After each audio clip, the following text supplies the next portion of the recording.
পাচ্ছি, আমি স্পষ্ট পায়ের আওয়াজ শুনেছি। মেরে ফেলবে আজ আমাকে, মেরে ফেলবে।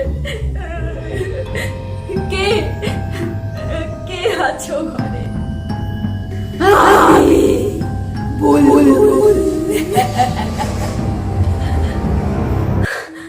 যাক বাঁচলাম। আমি ভাবলাম বাড়ির ভেতরে কোনো লোক ঢুকে গেছে, আর কোনো ভয় নেই। হ্যালো, হ্যাঁ মা। ঠিক বলেছিলে মা, বাড়ির ভেতরে কোনো লোক নেই, একটা ভূত দিদি আছে। হ্যাঁ সেটা তো তাহলে মেয়ে, ভয়ের তো কিছু নেই, ঘুমিয়ে পড়। হ্যাঁ রাখছি।